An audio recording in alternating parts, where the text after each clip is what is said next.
1960, la proportion des matières plastiques dans l'automobile croît régulièrement. Aujourd'hui, elles sont devenues omniprésentes dans un véhicule moderne, que ce soit en compétition ou au quotidien.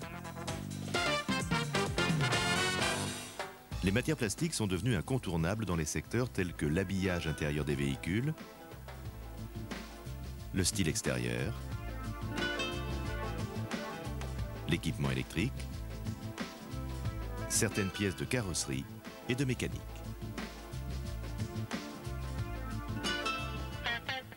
Le film que vous allez voir va s'intéresser aux équipements de carrosserie. Aujourd'hui, en cas de dommage, la seule solution n'est plus le changement systématique des composants. Pour des raisons économiques, la réparation s'impose souvent. En effet, après un accident, le montant du devis de remise en état peut conduire au déclassement du véhicule. Fidèle à une politique générale de diminution des coûts de réparation pour le client, nous nous devons de lui offrir l'alternative qui sera la plus adaptée à son attente.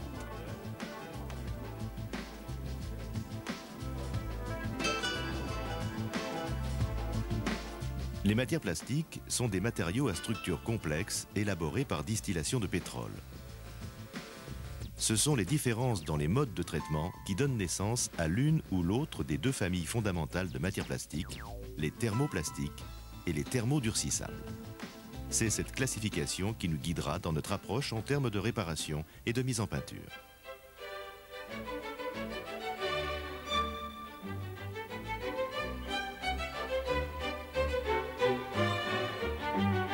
Les pièces plastiques de l'environnement automobile sont façonnées par différents types de moulage, compression ou injection.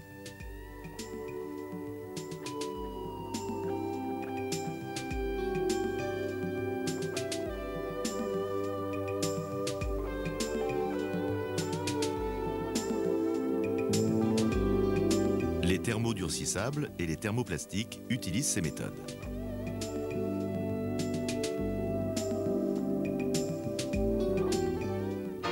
Avant de commencer, abordons quelques principes fondamentaux et quelques règles générales de sécurité. La normalisation ISO oblige les constructeurs à identifier tous les matériaux. Ces marquages permettent d'identifier sans ambiguïté la nature des matériaux considérés.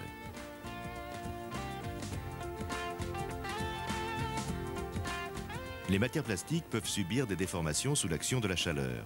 Il conviendra donc d'être vigilant sur la programmation des appareils émetteurs d'infrarouge et sur leur positionnement.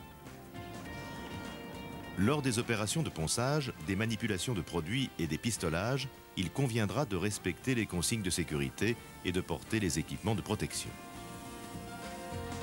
On apportera la plus grande vigilance aux conditions de stockage des produits et à leur date limite d'utilisation. Lors des préparations, les dosages seront parfaitement respectés afin d'assurer les meilleurs résultats. Il est impératif d'utiliser uniquement des produits ayant reçu l'agrément des services techniques d'Automobile Peugeot. On notera enfin qu'il est nécessaire d'effectuer un lavage préalable à toute opération de réparation et de mise en peinture, un seul dégraissage n'étant pas suffisant pour éliminer toutes les pollutions.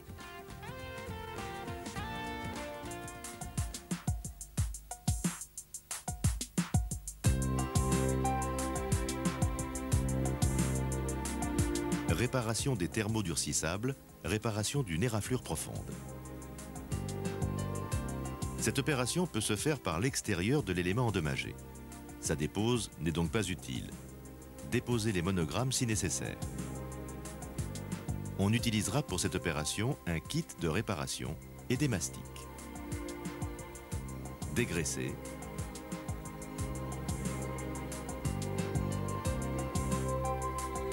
Maroufler, chanfreiner avec une ponceuse orbitale,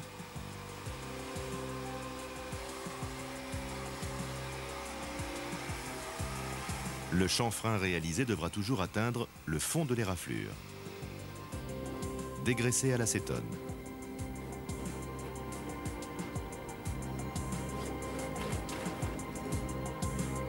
Préparer les produits à appliquer, soit du mastic chargé fibre, soit du mastic garnissant. Appliquer le produit de réparation sur la zone chanfreinée.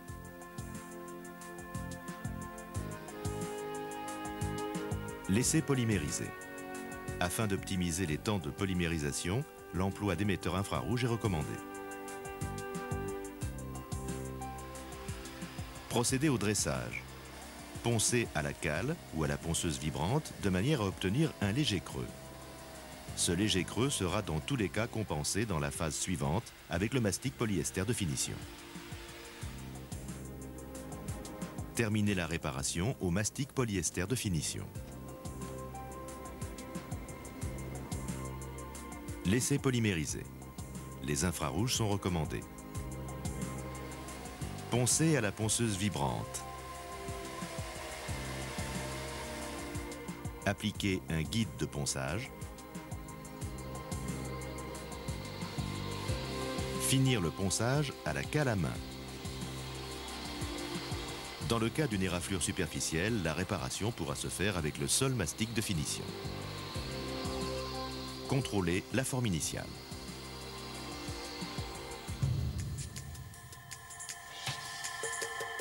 Réparation des thermodurcissables, réparation d'une déchirure ou d'un trou.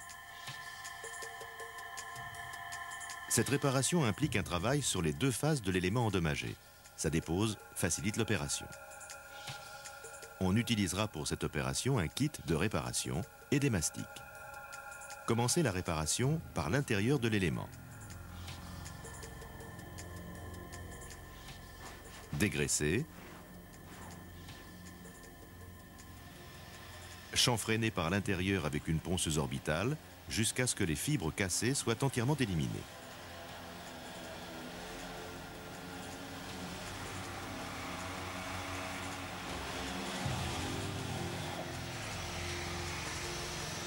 Finir le chanfrein à la lime. Dégraisser à l'acétone. Procéder à la fabrication d'un support sur la face extérieure de l'élément afin de reproduire au plus près la forme d'origine. Préparer des fibres en désolidarisant le tissu de mat afin d'épouser les formes à recréer. Préparer la résine.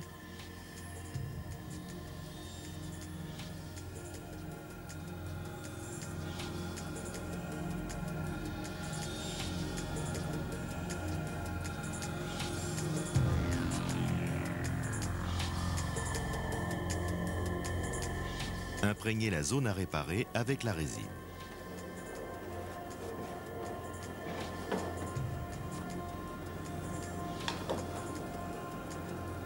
Imprégner les fibres avec la résine.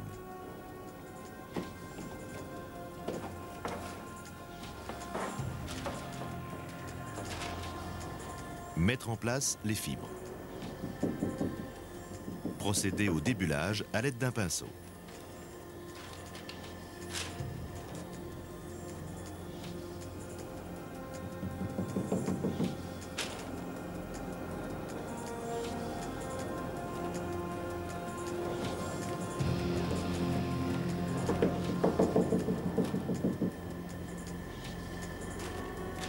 Afin d'améliorer l'état de surface de la face intérieure de l'élément réparé, procédez à l'application d'un tissu de mat ou d'un tressé roving qui seront imprégnés de résine et débulés.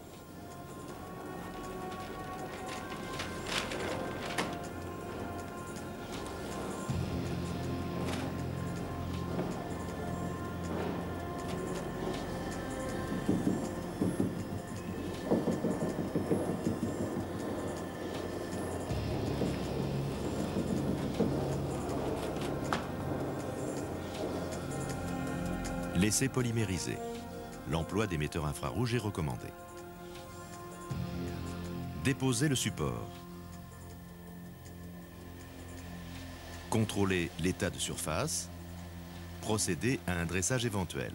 Dans tous les cas, sur la face extérieure, la réparation devra entièrement disparaître sous le mastic polyester de finition qui sera posé lors de l'opération suivante.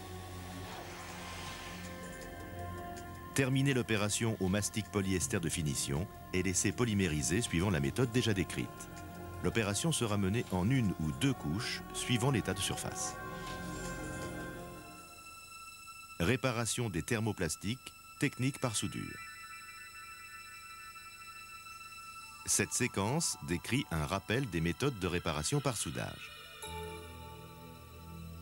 Cette technique consiste à porter en fusion la matière et à réaliser l'assemblage avec une baguette d'apport de matière identique à l'élément à réparer.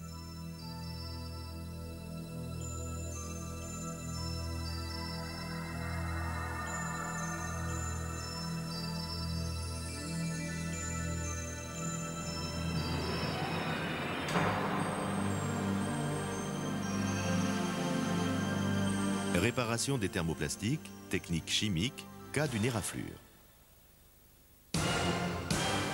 Cette opération peut se faire sans dépose, la technique consistant en un rechargement de la zone endommagée. On utilisera pour cette opération un kit de réparation.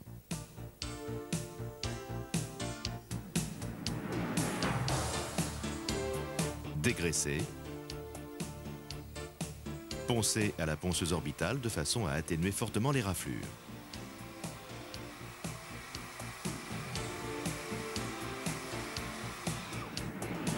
Dégraisser à l'aide du produit fourni dans le kit de réparation.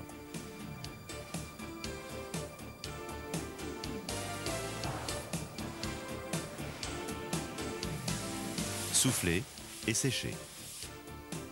Appliquer le primaire d'adhérence.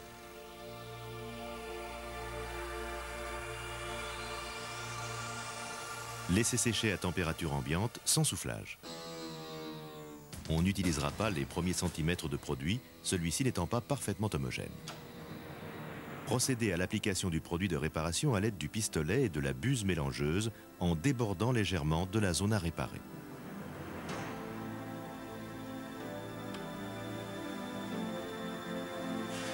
Procédez à la pose d'un film plastique pour égaliser la surface. Ce film conservera les caractéristiques géométriques de la réparation et isolera de l'oxygène pendant la polymérisation. Pendant la pose du film plastique, on procède au débulage à la spatule ou à la palette à mastic. Laissez polymériser. Les infrarouges sont recommandés.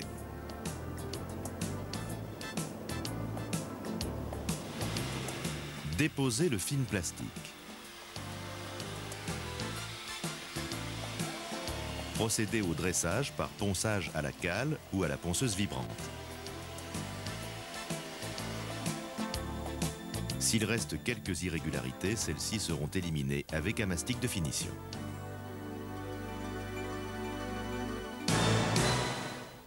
Réparation des thermoplastiques, technique chimique, cas d'une déchirure ou d'une fissure.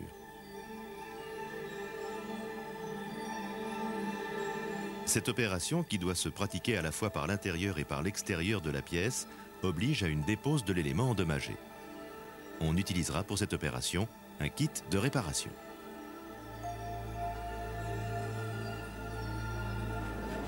Dégraisser l'extérieur de la pièce. Percer un trou aux extrémités de la fissure afin d'arrêter sa propagation.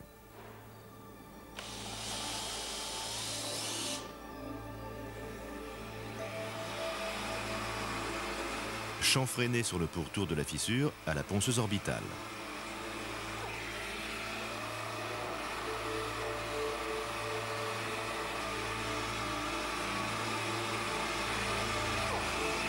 Ce chanfrein doit avoir une largeur de 30 à 35 mm pour permettre l'adhérence des produits de réparation.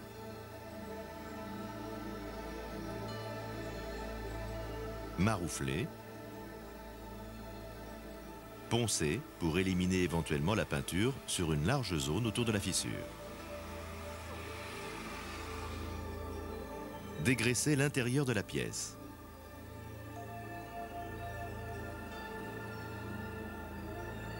Abraser grossièrement sur une large zone autour de la fissure pour favoriser l'adhérence des produits de réparation.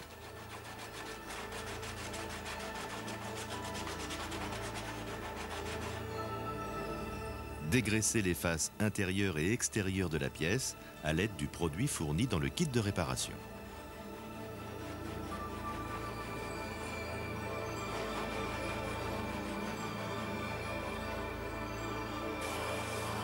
Souffler et sécher.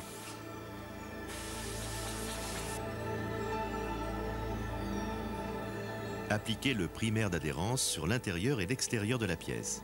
Laissez sécher à température ambiante, sans soufflage.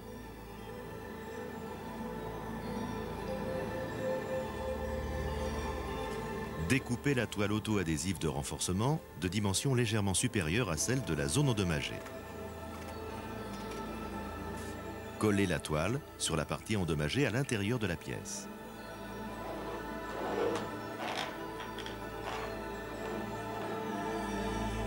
Appliquez le produit de réparation sur la toile de renforcement.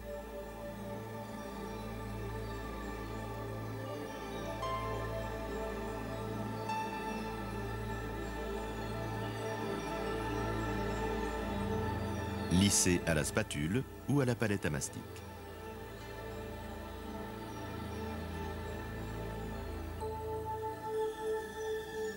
L'opération sur l'extérieur de la pièce sera identique à celle décrite pour le cas d'une éraflure. Ces opérations devront toutefois être conduites sans marquer de pause de façon à obtenir une polymérisation identique sur les deux côtés de la pièce. Laissez polymériser. Les infrarouges sont recommandés.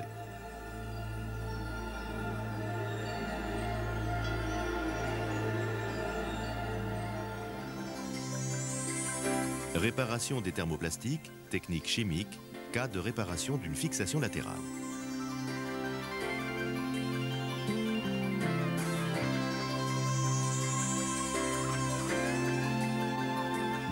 Cette opération se conduit de la même façon si la pâte est en matière plastique ou métallique. On utilisera pour cette opération un kit de réparation. Contrôlez préalablement à la réparation le parfait positionnement de la pâte à coller. Retouchez si nécessaire les éléments pouvant perturber ce montage.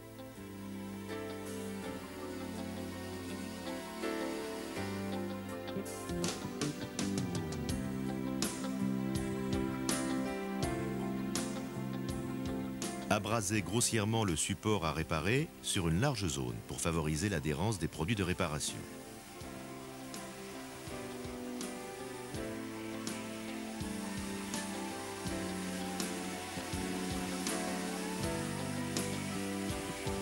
Abrasez la pâte sur les zones à coller.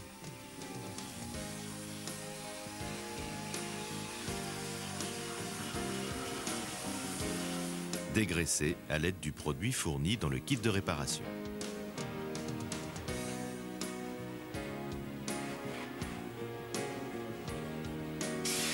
Soufflez et séchez.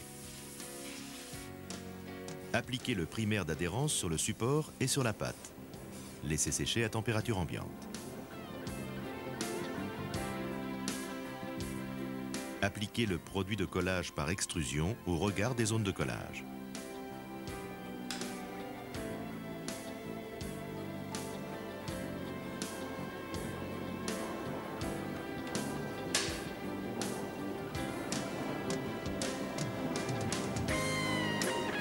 Positionnez la pâte à fixer.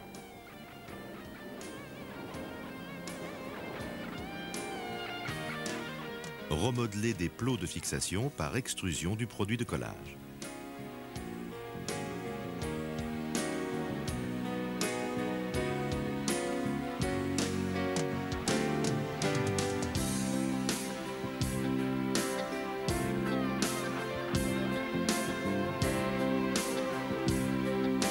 Laissez polymériser. Les infrarouges sont recommandés. On notera que les kits de réparation pour thermoplastique peuvent servir aux petites réparations des thermodurcissables.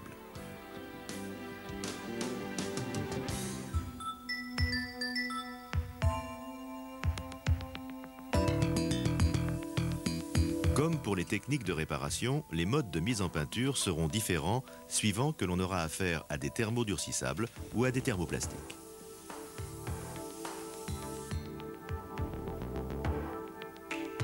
Les documentations constructeurs et les marquages des pièces permettront de définir la gamme de travail convenable.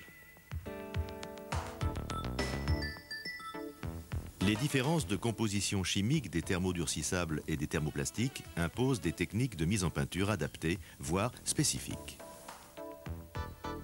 Leur différence de comportement mécanique, notamment en termes d'élasticité, implique obligatoirement des mises en œuvre de peinture de formulation différentes. Ces peintures doivent donc posséder des caractéristiques mécaniques cohérentes avec celles des pièces à peindre. Ces caractéristiques seront obtenues par rapport de flexibilisant ou assouplissant dans la peinture ou dans l'un de ses composants. Les matières plastiques exigent également des additifs ou des produits spécifiques d'accrochage en regard des types de supports à mettre en peinture. On sera vigilant quant aux différences entre les divers fournisseurs. Différences de produits, de mode d'incorporation, de taux de dilution qui se doivent d'être précis, donc effectivement mesurés. La vigilance portera aussi sur le choix des composants à incorporer en regard des finitions désirées. Par exemple, pour obtenir des finitions mates structurées, on utilisera dans les lacs et les vernis des additifs à mater et structurants.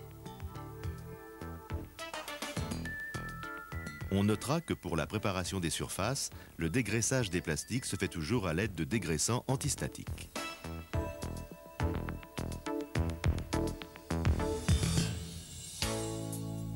Mise en peinture des thermodurcissables.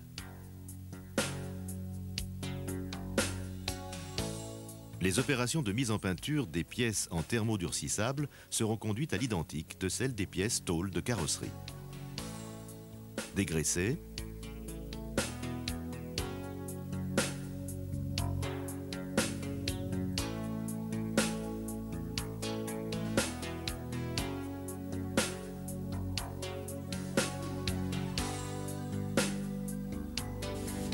procéder à l'application de l'apprêt dans le cas d'une pièce réparée.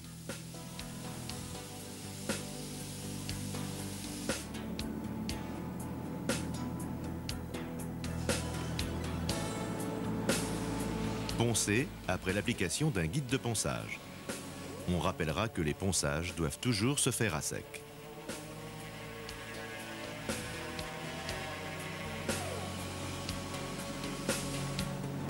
Procéder à la finition avec une éponge super fine. Dégraisser.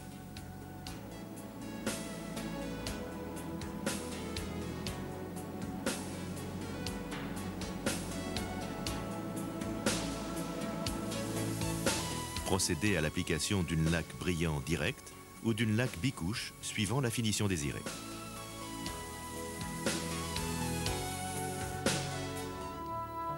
Mise en peinture des thermoplastiques.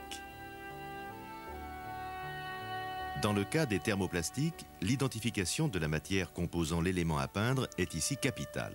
En aucun cas, le choix des techniques employées ne peut être laissé à l'approximation. Dégraisser au dégraissant antistatique.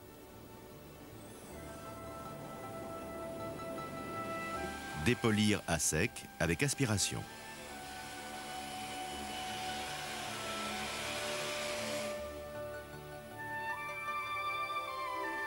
Maroufler, dégraisser,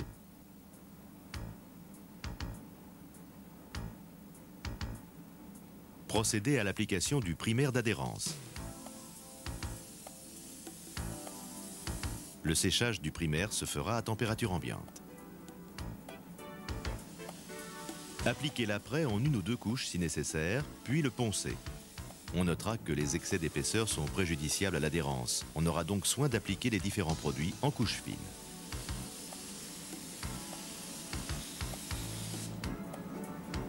Procéder à l'application de la laque brillante directe ou de la laque bicouche suivant la finition désirée. La mise en peinture d'éléments en thermoplastique est extrêmement exigeante quant à la précision des taux de dilution des assouplissants et des températures de séchage.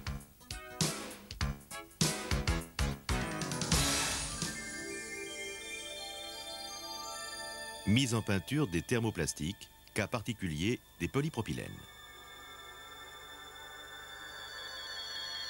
On peut être amené à peindre une pièce en polypropylène si elle a été réparée, ou si, quand un élément a été livré brut, le client désire que cet élément soit peint.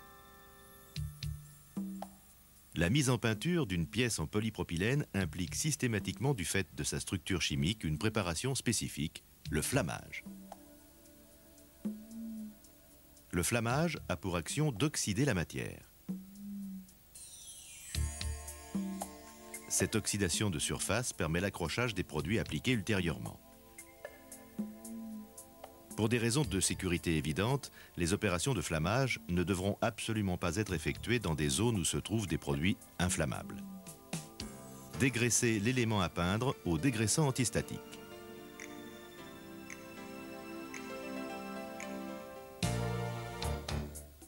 Exécutez un dépolissage de la zone à peindre. Dégraissez.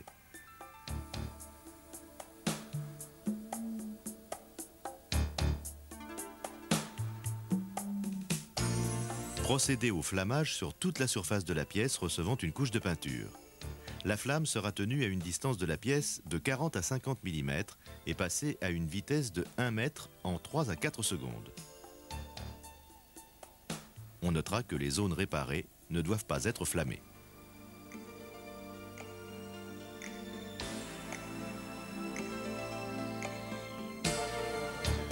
Procédez à l'application immédiate du primaire après le flammage.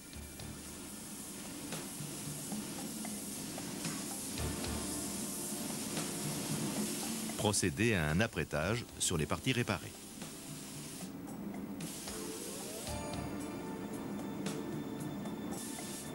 Après ponçage et dégraissage, procédez à une nouvelle application de primaire à l'exclusion des parties réparées.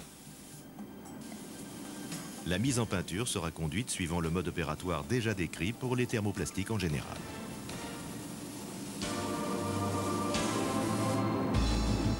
Le changement systématique des composants plastiques endommagés n'est pas l'unique solution qui doit être envisagée. La réparation de ces pièces est une alternative pour les ateliers. Ces techniques maîtrisées, économiquement viables et valorisantes se doivent d'être proposées au client pour sa plus grande satisfaction.